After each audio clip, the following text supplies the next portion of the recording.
ഞാൻ ആദ്യമായിട്ടാണ് നരേന്ദ്രമോദിയെ നേരിൽ കാണുന്നത്. ഞാൻ ഉടനെ തന്നെ പറഞ്ഞു, പിണറായി വിജയൻ്റെ വീടൊന്ന് റെയ്ഡ് ചെയ്യണം നാളെ ED കൊണ്ട്. അപ്പോൾ ഉടനെ മോഡി അപ്പം തന്നെ ഫോണെടുത്ത് കുത്തി. എന്നിട്ട് പറഞ്ഞു, നാളെ രാവിലെ സതീശൻ വന്നിട്ട് ആദ്യമായിട്ടൊരു കാര്യം പറഞ്ഞാണ്, നാളെ രാവിലെ കംപ്ലീറ്റ് സ്ഥലത്ത് റെയ്ഡ് ചെയ്യണം. അപ്പോൾ ഞാൻ പറഞ്ഞു, ഒരു സ്ഥലത്ത് പോരാ, 12 സ്ഥലത്ത് ചെയ്യണം. ആ സതീശൻ പറഞ്ഞേക്കണത് 12 സ്ഥലത്ത് റെയ്ഡ് ചെയ്യാനാണ് പറഞ്ഞേക്കണത്. അങ്ങനെ 12 സ്ഥലത്ത് റെയ്ഡ് ചെയ്തു. ഇത് മുൻ മന്ത്രിമാരുൾപ്പെടെയുള്ള ആളുകൾ വരെ വന്ന് പത്രക്കാരോട് പറയുകയാണ്. ഞാൻ ചിരിക്കണോ അല്ല കരയണോ? ആദ്യം ഞാനൊരു കാര്യം പറയട്ടെ, ഞാൻ എപ്പോഴാണ് മറുപടി പറയേണ്ടതെന്ന് തീരുമാനിക്കാനുള്ള അവകാശമെങ്കിൽ എനിക്ക് തരണം. നിങ്ങളോടാണ്. ഞാൻ മറുപടി പറഞ്ഞില്ല, മൗനി ബാബയാണ്. 12 പ്രാവശ്യം ചോദിച്ചു. എങ്ങനെയാണ് ചോദിച്ചതെന്നറിയാം? ഒന്ന് രാവിലെ ഞാൻ വീട്ടിൽ നിന്ന് ഇറങ്ങിയതാണ് വീട്ടിൽ നിന്ന്. അപ്പം ചോദ്യം. അത് കഴിഞ്ഞിട്ട് ഞാൻ വീണ്ടും അകത്ത് കയറി കുളിച്ച് പുറത്തേക്ക് ഇറങ്ങിയപ്പോൾ വീണ്ടും മൈക്ക് വെച്ച് ചോദ്യം. ഞാൻ കേരള ഹൗസിലേക്ക് കയറുമ്പോൾ ചോദ്യം, ഇറങ്ങുമ്പോൾ ചോദ്യം. പിന്നെ ഞാൻ വണ്ടിയിൽ കയറിയിരിക്കുമ്പോൾ ഒരു മൈക്ക് എൻ്റെ മുഖത്ത് വന്നാൽ ഇടിച്ചത്. ഞാൻ ആരോടും പറഞ്ഞിട്ടില്ല ഇതുവരെ. ഇപ്പം നിങ്ങളോട് രഹസ്യയോട് പറയാം, എൻ്റെ മുഖത്താണ്. ഞാൻ ഒന്നും പറഞ്ഞില്ല, സത്യം. എന്നിട്ട് എന്നോട് ചോദിച്ചു. അപ്പോഴും ഞാനൊന്നും പറഞ്ഞില്ല. എപ്പോഴാണ് പറയേണ്ടതെന്ന് തീരുമാനിക്കാനുള്ള അവകാശമെങ്കിലും ദയവ് ചെയ്ത് എനിക്ക് തരാം. ദയവ് ചെയ്ത് എപ്പോഴാണ് ഒരു കാര്യത്തിൽ മറുപടി പറയാൻ വേണ്ടേ? ഞാൻ പഠിച്ചിട്ടല്ലേ പറയേണ്ടത്, മനസ്സിലാക്കിയിട്ടല്ലേ പറയേണ്ടത്, ഉചിതമായ സമയത്തല്ലേ പറയേണ്ടത്. ഞാൻ അങ്ങനെ ഒളിച്ചോടുന്ന ആളാണോ? അങ്ങനെയാണെങ്കിൽ ഞാൻ ക്യാബിനറ്റ് ബ്രീഫിംഗ് നടത്തി തുടങ്ങിയില്ലേ നിങ്ങളോട്? എത്ര പ്രാവശ്യം നിങ്ങൾക്ക് എല്ലാ അവസരങ്ങളും തന്നു? അപ്പോൾ നിങ്ങൾക്ക് ചോദ്യം ചോദിക്കാനുള്ള അവകാശം പോലെ തന്നെ എനിക്ക് മറുപടി പറയാനുള്ള അവകാശം കൂടി എനിക്ക് തരണം. എന്നിട്ട് 12 പ്രാവശ്യം ചോദ്യം ചോദിച്ചിട്ട് പോയില്ല. 12 പ്രാവശ്യം, നിങ്ങൾക്ക് 24 പ്രാവശ്യം ചോദ്യം ചോദിക്കുക. എനിക്ക് മറുപടി പറയേണ്ട സമയം ഞാനല്ലേ തീരുമാനിക്കേണ്ടത്. അതെനിക്ക് തരണം. റിക്വസ്റ്റാണ്. അല്ലല്ല ഇങ്ങനെ അതല്ല. ഞാൻ അങ്ങനെ ആകണമെന്നാണോ നിങ്ങൾ പറയുന്നത്? ഞാൻ ക്യാബിനറ്റ് ബ്രീഫിംഗ് നടത്തുന്ന ആളാണ്. നോ. നിങ്ങൾ ചോദിക്കുമ്പോൾ നിങ്ങൾ ഇല്ല ഞാനിപ്പോൾ വന്നിരിക്കുമല്ലേ.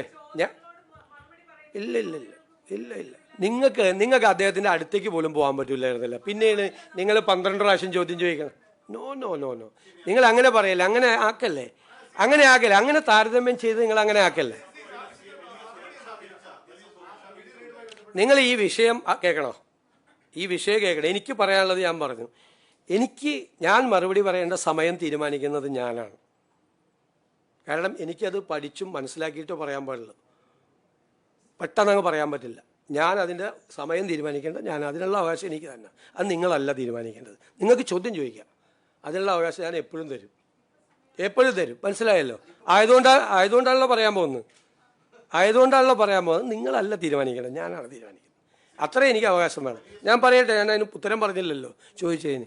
ഇതെന്താണ് സംഭവം? ഇതൊരു കേസ് ഓൾറെഡി കേന്ദ്ര ഏജൻസി രജിസ്റ്റർ ചെയ്ത കേസാണ്. കേന്ദ്ര ഏജൻസി രജിസ്റ്റർ ചെയ്ത കേസാണ് ആണല്ലോ. അന്വേഷണത്തിൻ്റെ ഭാഗമായിട്ടാണ് അവർ നടപടികൾ സ്വീകരിക്കുന്നത്. സംസ്ഥാന ഗവൺമെൻറ് ഇതിൻ്റെ അകത്ത് എന്ത് റോളാണുള്ളത്? ഒരു റോളും ഇല്ല സംസ്ഥാന ഗവൺമെൻറ്. ഞങ്ങളെ അറിയിച്ചിട്ട് പോലുമില്ല, പോലീസിനെ അറിയിച്ചിട്ടില്ല. അവരവിടെ നിന്ന് പിരിഞ്ഞു പോകാൻ നേരത്ത് പോലീസിനെ അറിയിച്ചിട്ടില്ല. ചെയ്ത എന്താണ്? ആഭ്യന്തര വകുപ്പ് ചെയ്ത്. ഞാൻ ആഭ്യന്തരമന്ത്രിയെ പ്രത്യേകമായി അഭിനന്ദിക്കുകയാണ്. അദ്ദേഹമാണ് അവിടെ ആൾക്കൂട്ടം കൂടുന്നത് കണ്ടിട്ട് അവിടെ ഒരു ലോ ആൻഡ് ഓർഡർ സിറ്റുവേഷൻ ഉണ്ടാകരുത് എന്ന് കരുതി അങ്ങനെ ഒരു റെയ്ഡ് നടക്കുന്ന വിവരം ഗവൺമെൻറ്റിനോ പോലീസിനോ അറിയില്ലാതിരുന്നിട്ടും അദ്ദേഹം പോലീസിനെ വിട്ട അദ്ദേഹമാണ്. കുറേ സംഘർഷങ്ങൾ ലഘൂകരിക്കാൻ കഴിഞ്ഞു. ഞാൻ ചോദിക്കട്ടെ, ആ സമീപനം ശരിയാണോ? ഒരു കേസ് അന്വേഷണത്തിൻ്റെ ഭാഗമായിട്ട് വരുന്ന ആളുകളെ, സ്ത്രീകൾ ഉള്ള ആളുകളെ ഒരു സംഘം ക്രിമിനലുകളെന്ന് വേണമെങ്കിൽ വിശേഷിപ്പിക്കപ്പെടാവുന്ന ഒരു സംഘം ആക്രമിച്ച കാർ തല്ലിപ്പൊളിക്കുന്നു, അതിനകത്തുള്ളവരെ മർദ്ദിക്കുന്നു. അത് ക്രമസമാധാന ലംഘനമാണ്, ഒഫൻസാണ്. അത് ഒരു കാരണവശാലും അനുവദിക്കില്ല. ഒരു സെൻട്രൽ ഏജൻസി വന്ന് അവരുടെ അന്വേഷണത്തിൻ്റെ ഭാഗമായി അവിടെ ഇതിൻ്റെ അകത്ത് നടന്നു. ഞങ്ങൾ ഉന്നയിച്ചിട്ടുള്ള ആരോപണം കൂടിയല്ലേ ഇത്? ഞങ്ങൾ കൂടി ഉന്നയിച്ചിട്ടുള്ള ഒരു ആരോപണമാണ്. ആ അന്വേഷണത്തിന് കേന്ദ്ര ഏജൻസിയെക്കുറിച്ച് ഞങ്ങൾക്ക് പരാതി ഉണ്ടായിരുന്നു. 4 കൊല്ലം മുമ്പുണ്ടായ കേസാണ്. ഇതുവരെ ഒന്നും അവർ ചെയ്തിട്ടില്ല. ഈ അധികാരത്തിൽ നിന്ന് LDF ഗവൺമെൻറ് താഴെ ഇറങ്ങുന്നത് വരെ ഒന്നും ചെയ്തില്ല അവർ. പിന്നെ പ്രതിപക്ഷ നേതാവ് അദ്ദേഹം പുറത്തിറങ്ങി വന്നിട്ട് രാഹുൽ ഗാന്ധിയാണ് കുറ്റപ്പെടുത്തിയത്. രാഹുൽ ഗാന്ധിയാണ് റെയ്ഡിന് ആളെ വിട്ടത്. അദ്ദേഹം പ്രധാനമന്ത്രിയെയോ BJP നേതാക്കളെയോ BJP സർക്കാരിനെയോ ആരെയും കുറ്റപ്പെടുത്തിയില്ല, ഒരാളെ കുറ്റപ്പെടുത്തിയില്ല. അദ്ദേഹം കുറ്റം പറയാനുണ്ടായിരുന്നത് രാഹുൽ ഗാന്ധിയാണ്. രാഹുൽ ഗാന്ധി എന്താ ചെയ്തത്? രാഹുൽ ഗാന്ധിക്കെതിരായി കേസ് വന്നപ്പോൾ അന്വേഷിക്കാൻ വന്ന ആളുകളുടെ വാഹനം കോൺഗ്രസ്സുകാരെ വിട്ട് തല്ലിപ്പൊളിക്കുകയാണോ ചെയ്ത്? അല്ല. അദ്ദേഹം 55 മണിക്കൂർ തുടർച്ചയായിരുന്നു, പല പ്രാവശ്യമായിട്ട് തുടർച്ചയായി ആ കേസുമായിട്ട് സഹകരിച്ചു, ഇല്ലേ? ആ കേസുമായിട്ട് സഹകരിച്ചു. അത് രാഷ്ട്രീയമായി എടുത്തിരിക്കുന്ന ഒരു കേസാണ് എന്നുള്ളതുകൊണ്ട് ഞങ്ങളതിനെ രാഷ്ട്രീയമായി എതിർത്തു. ഈ കേസ് എടുത്തിരിക്കുന്നത് മുഖ്യമന്ത്രിയുടെ കുടുംബത്തിലെ ഒരു അംഗത്തിനെതിരായി കേസെടുത്തിരിക്കുന്നത് രാഷ്ട്രീയമാണെങ്കിൽ CPM-ന് രാഷ്ട്രീയമായി പ്രതിഷേധിക്കാം. ഞാൻ ചോദിക്കട്ടെ, അതിൻ്റെ തലേദിവസമല്ലേ ഈ കേസിലെ ഒരു കക്ഷി കോടതിയിൽ പോയപ്പോൾ കോടതി ആ അന്വേഷണം നിർത്തിവെക്കണം എന്നാവശ്യപ്പെട്ട് കോടതി പോയപ്പോൾ ആ പെറ്റീഷൻ തള്ളി അന്വേഷണം തുടരണമെന്ന് ഏജൻസിയോട് ആവശ്യപ്പെട്ടത്? അപ്പോൾ നിയമപരമായ വഴിയല്ലേ ഇത്? നിയമപരമായ വഴിയല്ലേ അന്വേഷണം ഉള്ളത്? അപ്പം ഞങ്ങളെങ്ങനെയാണ് ഈ റെയ്ഡ് നടത്തിയതിനെയും ഈ അന്വേഷണം നടക്കുന്നതിനെയും വിമർശിക്കാൻ സ്റ്റേറ്റ് ഗവൺമെൻറ്റിന് എന്താ അധികാരമുള്ളത്? ഞങ്ങൾക്ക് അങ്ങനെ പറയാമോ? ഞങ്ങളങ്ങനെ പറയാമോ? ഞങ്ങളങ്ങനെ പറയാൻ പാടില്ലല്ലോ. ഒരു കേന്ദ്ര ഏജൻസി അന്വേഷണം നടക്കുന്ന കേസിൽ, കോടതി അനുവദിച്ച് അന്വേഷണം നടക്കുന്ന കേസിൽ ആ അന്വേഷണം നടത്താൻ പാടില്ല, അന്വേഷണം ഇങ്ങനെ വേണം, അന്വേഷിക്കേണ്ടത് ഇങ്ങനെയാണ് എന്ന് ഞങ്ങൾക്ക് പറയാമോ? ഞങ്ങൾ അതിൻ്റെ കോമ്പീറ്റൻ്റ് അതോറിറ്റി ആണോ? ഞാൻ വളരെ ജെന്യുവനായിട്ട് ചോദിക്കുകയാണ് നിങ്ങളോട്. ഞങ്ങളതിൻ്റെ കോമ്പീറ്റൻ്റ് അതോറിറ്റി അല്ല, ഞങ്ങൾക്ക് അതിൻ്റെ അകത്തില്ല. ഞങ്ങൾക്ക് ക്രമസമാധാന പ്രശ്നം ഉണ്ടായാൽ അതിൻ്റെ അകത്ത് ഇടപെട്ടു ശക്തിയായ നടപടികൾ സ്വീകരിക്കും. അത് തെറ്റാണ്, അത് ആവർത്തിക്കാൻ പാടില്ല. അത്തരം സംഭവങ്ങൾ ആവർത്തിക്കാൻ പാടില്ല. ഗുരുതരമായ കുറ്റകൃത്യമാണ് അവിടെ നടന്നത്. അന്വേഷണ ഉദ്യോഗസ്ഥന്മാരെ ആക്രമിക്കുകയും അവരുടെ വാഹനം അടിച്ചു തകർക്കുകയും ചെയ്ത് ഗുരുതരമായ കുറ്റകൃത്യമാണ്. അത് ആവർത്തിക്കപ്പെടാൻ പാടില്ല. അതാണ് ഞങ്ങളുടെ അഭിപ്രായം. ഞങ്ങൾക്ക് നിലപാടുണ്ട് അതിൻ്റെ അകത്ത്.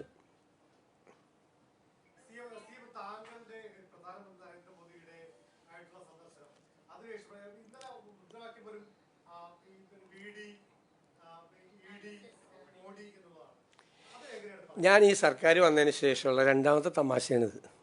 ആദ്യത്തെ തമാശ 14 പ്രാവശ്യം റിക്കവറി നടത്താൻ പോയിട്ട് ഒന്നും ചെയ്യാതെ ഞങ്ങളുടെ സർക്കാർ വന്നതിൻ്റെ പിറ്റേ ദിവസം റിക്കവറി എറണാകുളത്തെ ഭൂമിയിൽ നടത്തിയപ്പോൾ അതിന് സമരം ചെയ്യാൻ പോയ മന്ത്രിമാരുടേതായിരുന്നു ആദ്യത്തെ തമാശ. ഇത് കേർട്ടസി കോളാണ്. എനിക്ക് മുൻപുണ്ടായിരുന്ന ശ്രീ പിണറായി വിജയൻ ഉൾപ്പെടെയുള്ള മുഴുവൻ മുഖ്യമന്ത്രിമാരും അവരുടെ സ്ഥാനമേറ്റ് കഴിഞ്ഞാൽ അവിടെ ആരാണ് പ്രധാനമന്ത്രിയെങ്കിലും പ്രധാനപ്പെട്ട മന്ത്രിമാരെ പോയി കാണുന്നത് കേർട്ടസി കോളാണ്. ഞാനും അത് ചെയ്തു. 2 പ്രാവശ്യവും മുൻ മുഖ്യമന്ത്രി അത് ചെയ്തിട്ടുണ്ട്. അദ്ദേഹത്തിൻ്റെ സമയത്ത് ഞാൻ ആദ്യമായിട്ടാണ് നരേന്ദ്രമോദിയെ നേരിൽ കാണുന്നത്. ഞാൻ ഉടനെ തന്നെ പറഞ്ഞു, പിണറായി വിജയൻ്റെ വീടൊന്ന് റെയ്ഡ് ചെയ്യണം നാളെ ED കൊണ്ട്. അപ്പോൾ ഉടനെ മോഡി അപ്പം തന്നെ ഫോണെടുത്ത് കുത്തി. എന്നിട്ട് പറഞ്ഞു, നാളെ രാവിലെ സതീശൻ വന്നിട്ട് ആദ്യമായിട്ടൊരു കാര്യം പറഞ്ഞാണ്, നാളെ രാവിലെ കംപ്ലീറ്റ് സ്ഥലത്ത് റെയ്ഡ് ചെയ്യണം. അപ്പോൾ ഞാൻ പറഞ്ഞു, ഒരു സ്ഥലത്ത് പോരാ, 12 സ്ഥലത്ത് ചെയ്യണം. ആ സതീശൻ പറഞ്ഞേക്കണത് 12 സ്ഥലത്ത് റെയ്ഡ് ചെയ്യാനാണ് പറഞ്ഞേക്കണത്. അങ്ങനെ 12 സ്ഥലത്ത് റെയ്ഡ് ചെയ്തു. ഇത് മുൻ മന്ത്രിമാരുൾപ്പെടെയുള്ള ആളുകൾ വരെ വന്ന് പത്രക്കാരോട് പറയുകയാണ്. ഞാൻ ചിരിക്കണോ അല്ല കരയണോ ഇത് കേട്ടിട്ട്? നിങ്ങളൊന്ന് ആലോചിക്കുക. നരേന്ദ്രമോദി ആദ്യമായിട്ട് കണ്ട് മുഖ്യമന്ത്രിയായിട്ട് കാണാൻ പോയപ്പോൾ ഇവിടുത്തെ പ്രതിപക്ഷ നേതാവായിരിക്കുന്ന അദ്ദേഹത്തിൻ്റെ വീട് റെയ്ഡ് ചെയ്യണമെന്ന് ഞാൻ പിണറായി വിജയൻ ഇതൊന്നും പറയില്ല കേട്ടോ. അദ്ദേഹം അങ്ങനെയൊന്നും പറയില്ല. എനിക്ക് അദ്ദേഹത്തെക്കുറിച്ച് എനിക്കൊരു റേറ്റിംഗ് ഉണ്ട് എൻ്റെ ഉള്ളിൽ. അദ്ദേഹം ഒന്നും പറയില്ല. പക്ഷെ നല്ലതാണിത്. എന്താണെന്നറിയാം, ഈ പണ്ടേ ഈ കമ്മ്യൂണിസ്റ്റുകാരെ കുറിച്ചൊരു പരാതിയുണ്ട്, ബലം പിടുത്തം കൂടുതലാണ്, സ്റ്റിഫാണെന്ന്. അതൊക്കെ അയഞ്ഞ് അവർ തമാശ പറയാൻ തുടങ്ങിയല്ലോ. അതിലെനിക്കൊരു സന്തോഷമുണ്ട്. തമാശ പറയാൻ തുടങ്ങിയല്ലോ. എന്താണ് നടക്കുന്നത് കേരളത്തിൽ? നരേന്ദ്രമോദിയെ കണ്ടു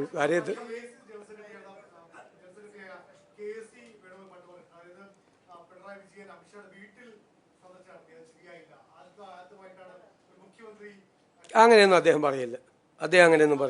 അതൊക്കെ എല്ലാവരും കാണും, പ്രധാനപ്പെട്ട ആളുകളെ. പ്രത്യേകിച്ച് ഹോം മിനിസ്റ്ററെ കാണണം. കാരണം നാട്ടിലെ മറ്റു കാര്യങ്ങളൊക്കെ സംസാരിക്കേണ്ട പ്രശ്നങ്ങളുണ്ട്.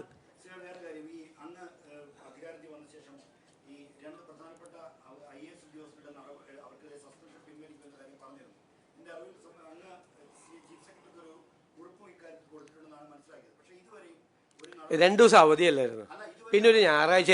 ആകെ ഒരാഴ്ചയിൽ വന്നിട്ട് അതിലിടയിൽ ഒരു ഞായറാഴ്ച പോയി, പിന്നെ 2 ദിവസം അവധിയും പോയി. ഒന്ന് നിൽക്കട്ടെ, അതൊക്കെ ഞാൻ നിങ്ങളോട് മറുപടി പറഞ്ഞല്ലോ. അതൊക്കെ പരിശോധിച്ച് വേണ്ട നടപടികൾ ഉചിതമായ സമയത്ത് സ്വീകരിക്കും. അതിനൊന്നും അങ്ങനെ അനാവശ്യമായ കാലതാമസം ഒരു കാര്യത്തിലുണ്ടാവില്ല. അല്ലല്ല, അതൊക്കെ നമ്മളല്ലേ, ചീഫ് സെക്രട്ടറി അല്ലല്ലോ കേരളം ഭരിക്കാൻ വേണ്ടിയിട്ട് ആളുകൾ തിരഞ്ഞെടുത്തത്. ചീഫ് സെക്രട്ടറി അല്ലല്ലോ, ഞങ്ങളെയല്ലേ തിരഞ്ഞെടുത്തിരിക്കുന്നത്, ഞങ്ങളല്ലേ തീരുമാനങ്ങൾ എടുക്കണം, അത് ഇംപ്ലിമെൻ്റ് ചെയ്യാണ്. അദ്ദേഹം അടക്കമുള്ള ജോലി അദ്ദേഹം അത് നന്നായിട്ട് ചെയ്യുന്നുണ്ട്.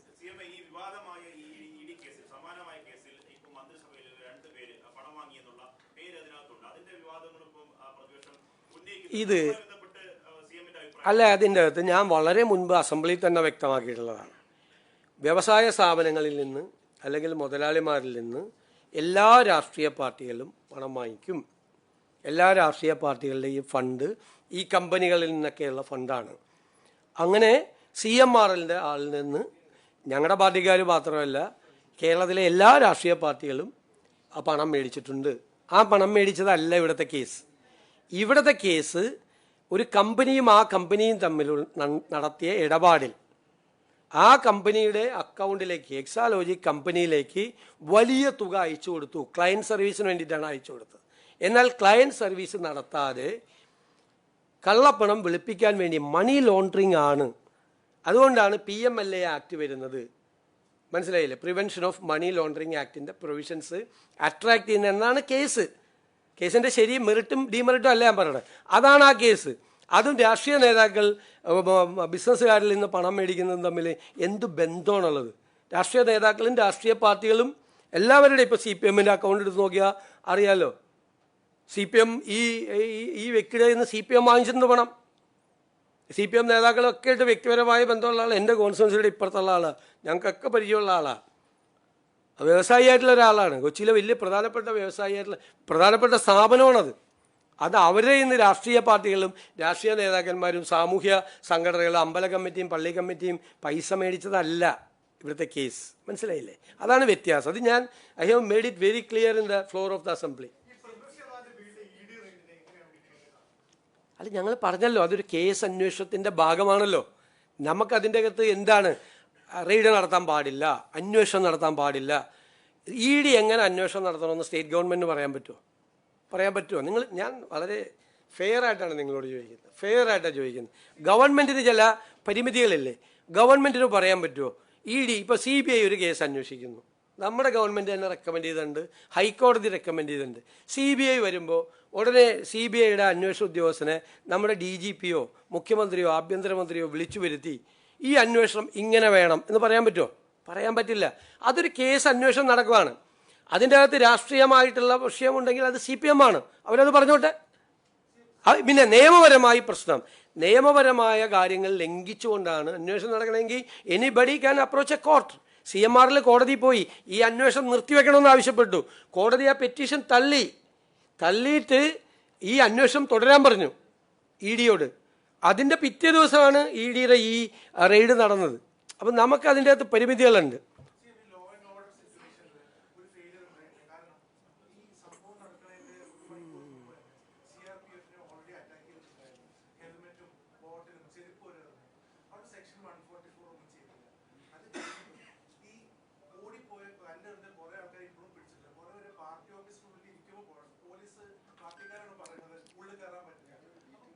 അല്ലല്ല, ഞാൻ പറയല്ലോ, ആ റെയ്ഡ് നടത്തുന്ന കാര്യം ED ഗവൺമെൻറ്റിനെയോ പോലീസിനെയോ അറിയിച്ചിട്ടില്ല. ഒന്ന്. രണ്ടാമത്തെ പ്രശ്നം, അവർ കേന്ദ്രസേനയെ വിന്യസിപ്പിച്ചിട്ടാണ് അവർ ഈ റെയ്ഡ് നടത്തുന്നത്. മനസ്സിലായില്ലേ? അവർക്ക് പരിമിതമായ അധികാരങ്ങളേ ഉള്ളൂ കേന്ദ്രസേനയ്ക്ക്. പക്ഷേ അവിടെ ഒരു ലോ ആൻഡ് ഓർഡർ സിറ്റുവേഷൻ ഉണ്ടാകുമെന്ന് പോലീസും കൂടി ചെന്നില്ലായിരുന്നെങ്കിൽ അവിടുത്തെ സിറ്റുവേഷൻ എന്തായിരുന്നു? പോലീസ് ചെന്നതുകൊണ്ടല്ലേ. പിന്നെ നടത്തി കഴിഞ്ഞിട്ട് അതിൻ്റെ ഡീറ്റെയിൽസ് നോക്കിയിട്ട് ആ അന്വേഷണം നടക്കുകയല്ലേ. ഒരു FIR രജിസ്റ്റർ ചെയ്തിട്ട് ആദ്യം കുറേ പ്രതികളെ അറസ്റ്റ് ചെയ്തു, ബാക്കിയുള്ള അന്വേഷണം നടക്കുമല്ലേ. ആ അന്വേഷണം പൂർത്തിയാകട്ടെ. കുറ്റവാളികളെ എല്ലാവരും അറസ്റ്റ് ചെയ്യപ്പെടണമെന്ന് തന്നെയാണ് ഗവൺമെൻറ്റിൻ്റെ ആഗ്രഹം. ഇത് കുറ്റകൃത്യമാണ്, വലിയ ഒഫൻസാണ് ചെയ്തത്, ഒരിക്കലും ചെയ്യാൻ പാടില്ല. CPM അതിനെ പ്രോത്സാഹിപ്പിക്കാൻ പാടില്ല, ഒരു കാരണവശാലും പ്രോത്സാഹിപ്പിക്കാൻ പാടില്ല. വളരെ ക്രൂരമായിട്ടുള്ള ഒരു നടപടിയാണ് അവരുടെ ഭാഗത്തുനിന്നുണ്ടായത്. പോലീസ്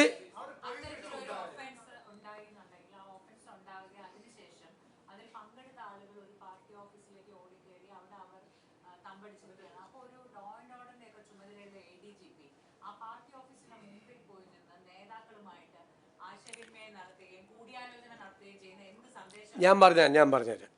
ചില സംഘർഷങ്ങൾ ഉണ്ടാകുന്ന സമയത്ത് പോലീസ് കുറച്ചുകൂടി ബുദ്ധിപൂർവമായിട്ട് പെരുമാറണം. ആ പെരുമാറ്റമാണ് അവിടെ ഉണ്ടായതെന്നാണ് ഞാൻ കരുതുന്നത്. കാരണം ആ സംഘർഷം വേറൊരു തലത്തിലേക്ക് വളരാതെ ഇപ്പം നടന്ന സംഘർഷത്തിൽ ഒതുങ്ങി നിന്നുകൊണ്ട് ഇപ്പോൾ അവിടെ വേണമെങ്കിൽ പ്രകോപിപ്പിക്കാം, അല്ലെങ്കിൽ കർശന നടപടി, സ്ട്രിക്റ്റ് ആക്ഷൻ എന്ന് പറഞ്ഞിട്ട് പോലീസിൽ കേരള പോലീസ് വിചാരിച്ചാൽ ഏത് പാർട്ടി ഓഫീസിലേക്ക് ഇരച്ചു കയറാൻ പറ്റാത്തത്? ഇരച്ചു കയറാം. ആ പാർട്ടി ഓഫീസിലേക്ക് ഇരച്ചു കയറി അവിടെയുള്ള ആളുകളെ കുറേ പേരെ തല്ലി, കുറേ പേര് തടയുമല്ലോ, അപ്പോൾ അവർക്കിട്ടൊക്കെ നല്ല അടിയൊക്കെ കൊടുത്ത്, വേണമെങ്കിൽ വല്ല വൈരാഗ്യമുള്ളവൻ്റെ 2 കൂടുതൽ കൊടുത്ത് ഇതൊക്കെ പോലീസിന് ചെയ്യാം. എന്നിട്ട് ഇഷ്ടമുള്ളവരെ തൂക്കിയെടുത്തോണ്ട് പോരാ. അങ്ങനെയാണോ പോലീസ് ചെയ്യേണ്ടത്?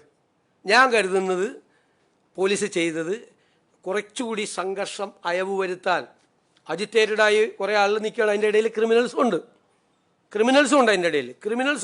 അതിൻ്റെ ഇടയിൽ നിൽക്കുമ്പോൾ വളരെ ബുദ്ധിപൂർവ്വം ചെയ്തു. ഇനി കേസ് അന്വേഷണം നടക്കുകയല്ലേ, തെറ്റ് ചെയ്ത ഒരാളും രക്ഷപ്പെടില്ല.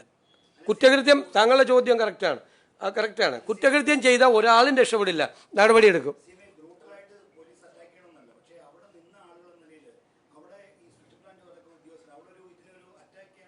അല്ല, ഞാൻ പറഞ്ഞേ ഞാൻ ചോദിക്കട്ടെ, പോലീസ് അന്വേഷണം നടത്തിക്കൊണ്ടിരിക്കുകയാണ്. FIR രജിസ്റ്റർ ചെയ്ത് അന്വേഷണം ആദ്യഘട്ടത്തിലാണ് ഇത്രയും പേരെ അറസ്റ്റ് ചെയ്തത്, കോടതി അവരെ റിമാൻഡ് ചെയ്യുകയും ചെയ്തത്. ആ അന്വേഷണം പൂർത്തിയാകട്ടെ, അതിലെന്തെങ്കിലും തെറ്റുണ്ടെങ്കിൽ നമുക്കപ്പോൾ പരിശോധിക്കാം. പോലീസ് അന്വേഷണത്തിൽ നമ്മൾ ഇടപെടാൻ പാടില്ല. അല്ല, ഞാൻ കരുതുന്നില്ല. ഞാൻ അതുകൊണ്ടാണ് ഞാൻ അഭിനന്ദിക്കുകയല്ലേ ചെയ്തത്. ആഭ്യന്തരമന്ത്രി TV കണ്ടിട്ടാണ് പോലീസിനെ വിട്ടത്.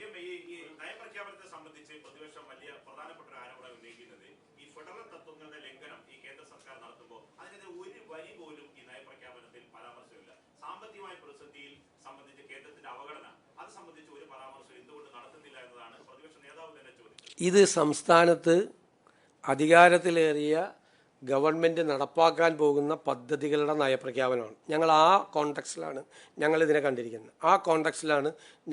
കണ്ടിരിക്കുന്നത്. സംസ്ഥാനത്ത് നടപ്പാക്കാൻ പോകുന്ന പദ്ധതികളുടെ പ്രഖ്യാപനം പോസിറ്റീവായിട്ടുള്ളൊരു കാര്യം.